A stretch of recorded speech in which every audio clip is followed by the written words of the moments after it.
Hey, hi, hello. Welcome to Collide at the Mill here at Clutch Fabrication with Josh Smith. How you doing? Well, thanks for doing this today. Thanks for taking the time. Let's just jump into it. So what would you say you do here? Well, I personally deal with the customers. Now we do metal fabrication, usually architectural, usually of the higher end, miles of handrails, sometimes furniture. We'll cover a whole wall in steel, put I-beams in houses, restaurants, lots of varieties. So what is your story? How did you get to owning your own business? I didn't start Clutch to own a business. I just started making stuff, and I've been building my entire life from a little kid. And when I moved to Bloomington and before, I was real into cars and bikes, still am. And so I was building those on the metal side and doing some like woodworking, carpentry, furniture. But I was a body piercer for 10 years before starting this. So pretty much my entire 20s was spent doing that. And then I met a friend of mine, Brian Absher, who was a blacksmith and metal fabricator. And me and my wife were in a situation where we kind of didn't have to make a lot of money. So it was a jumping off point to, I had already started this, just kind of on the side, building this, that, the other for people. And then so with the benefit of having kind of working part-time for him, allowed me to quit being a piercer and just pursue this full-time. When I started, I'd do it. You want your house painted, I'll paint it. You want your bathroom remodeled, I'll do it. But all focusing, whatever metal came up, that was what I did. So I first met you through coffee. When Yeah. I had my coffee business. I usually mention my coffee business just because it's part of who I am in my entrepreneurial story. But I used to drink a lot of my Yulzing coffee. Yeah. And I was getting ready to get a tattoo, and I was like, you were the guy I asked. I was like, hey, where do I get my local tattoo? Was Skin quick left. body piercing at all related to this type of metal work? No. Just, I started. Like you didn't make the pieces at all? No, it was all stainless. And we don't really work with stainless here, so. So you're building hand railings, and you probably built that desk. We did. And maybe you built that chair? No, this is it's an Eames wire chair knockoff of back in the day. So, what are some of the processes that you do? So you weld, you grind. There's probably cleaning to do. What are all the steps? here we're one of the few places, at least in southern Indiana, that are kind of start to finish. So we don't just fabricate here. We'll go in. I meet with the customer, and they either say we want it done like this, or they say we want something. We want a rail. Come up with an idea. So we come up with the idea, design final drawings, then we build it. We paint in-house sometimes. We send out for powder coat. Then we go and install. So and that's kind of unique. Not a lot of fabrication shops don't do all that. Especially the design part. I think that's really what sets us apart is we can just do start to finish, and they don't have to worry about having designs for us. And also, I see you on social media doing a lot of stuff with like Lauren Wood and maybe Spring Point sometimes. How do those relationships work? Most of the artwork comes from contractors. So Lauren's our biggest coffee mug. It depends on the customer as far as what their customer has in mind.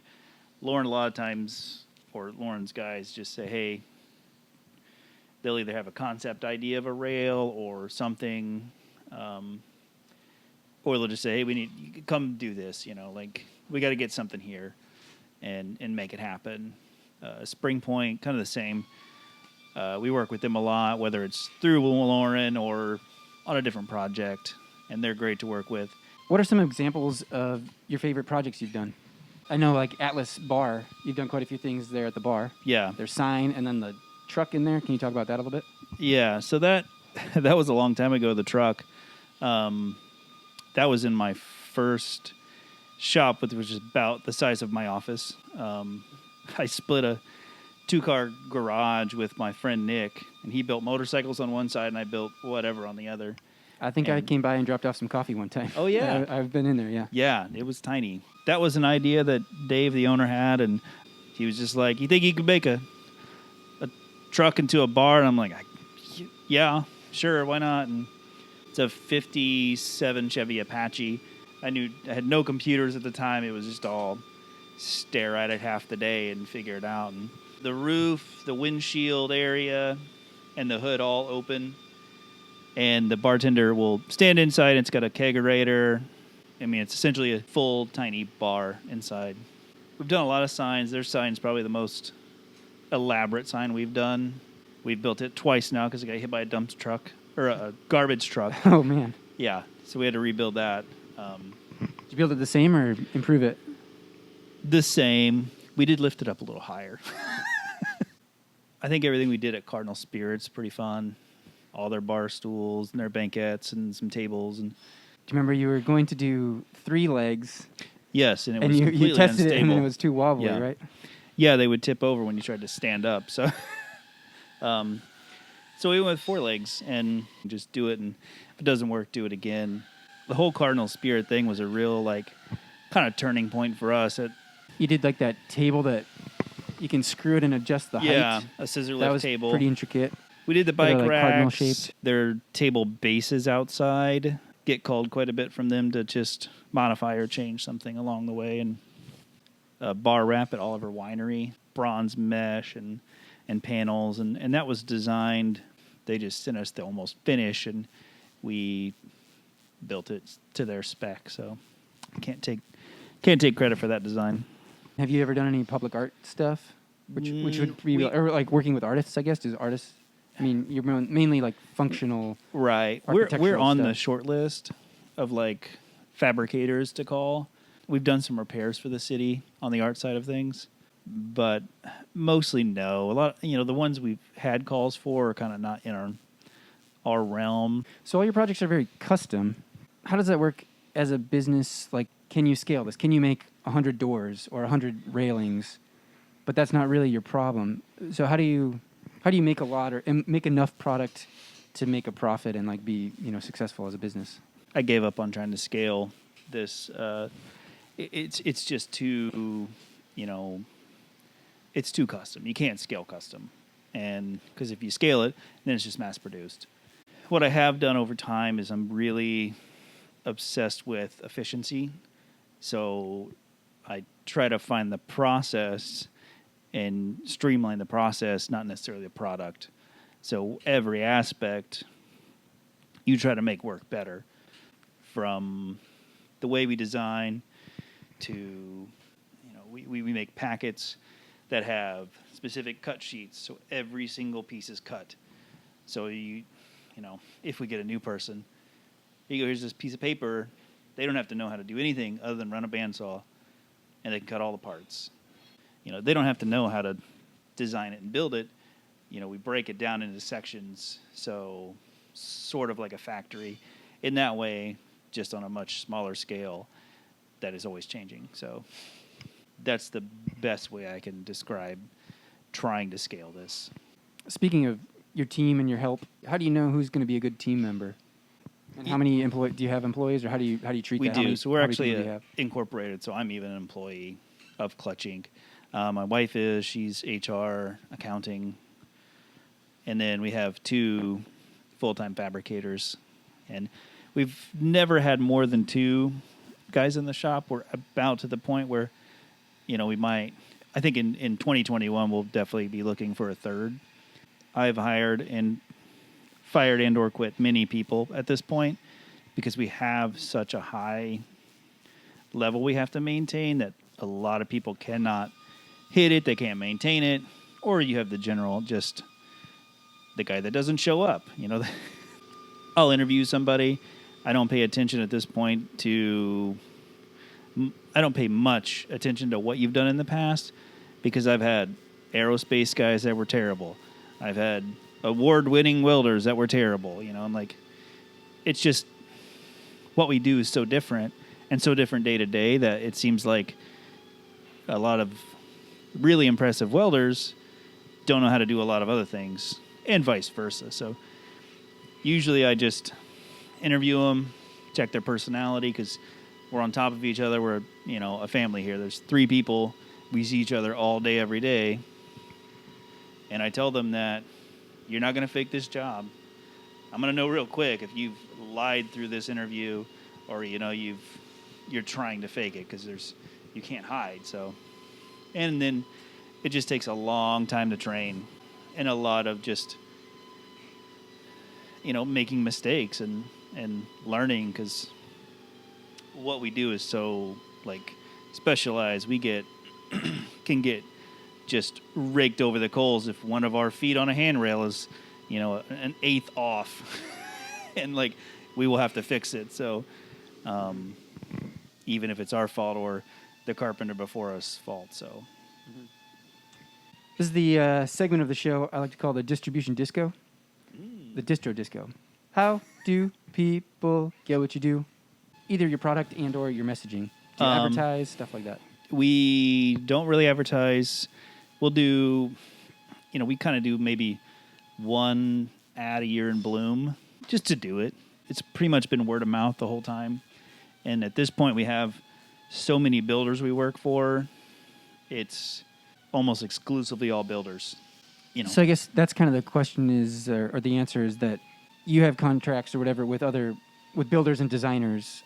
Yes. Is kind of how that filters down a lot of your work. And we do, individual customers for sure, but it's probably 90% builders, 10% random people that find us. So somebody knows somebody that knows somebody, especially in this town. This town will make you for sure or break you. So at the mill, we have a podcast called Like a Glove. It's all about product market fit. How do you find product market fit? Do you feel like, I guess everything's custom, so you just make it fit to whatever the market wants. Right, yeah. But is there a demand for metalwork, or do you wish you were in wood, or how do you know if you've got the right product for the market? I wish there was more metal in Bloomington, not even for a business sake. I just like it. And it's still pretty limited in this town as far as the level of houses that are being built and frankly, the money being spent on houses. We do a lot of business in town. Probably 98% is in Monroe County. But yeah, there could definitely be more metal.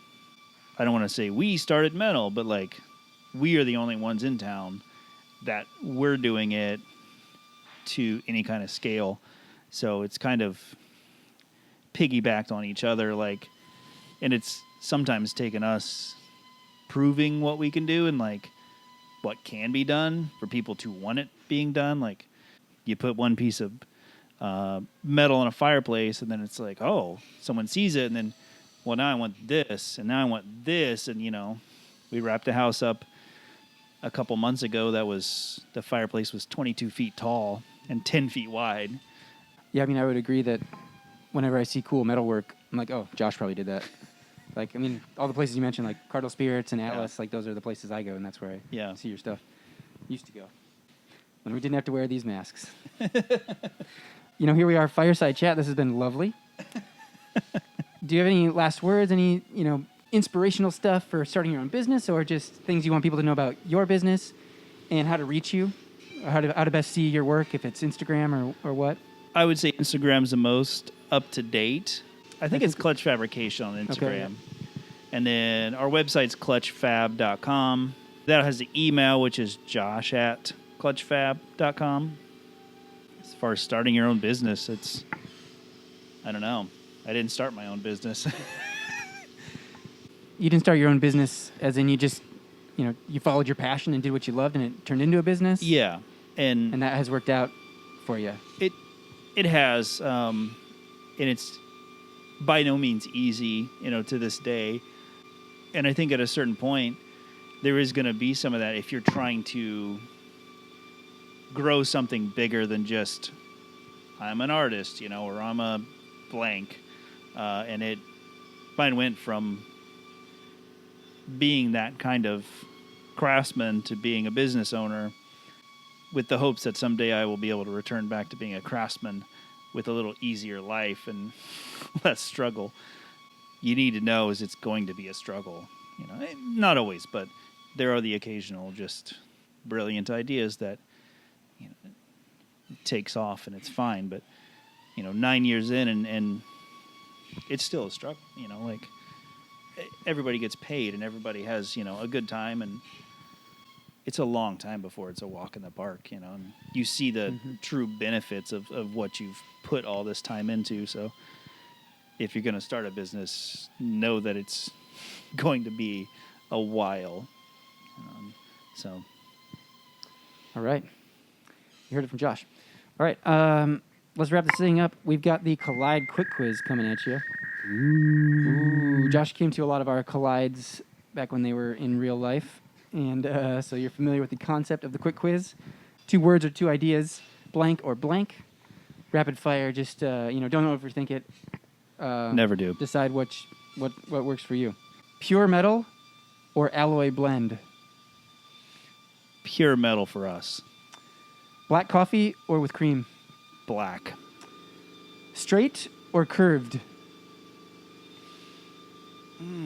That's tough. I like them both. All right. Yeah, I was thinking of the artist that does the giant steel curves. I don't know, but I like them both. You'd recognize it. They're giant iron curves that are rusty, and they're like 12 12 feet tall or 20 feet tall. Nice. Anyway, that's what I was thinking about that. Stairs to upstairs or stairs to downstairs? Upstairs. Black or metal or black metal? Black metal. All right. Thanks for tuning into Collide here with Josh Smith of Clutch Fabrication in Bloomington, Indiana. Thanks for having me on. Thanks.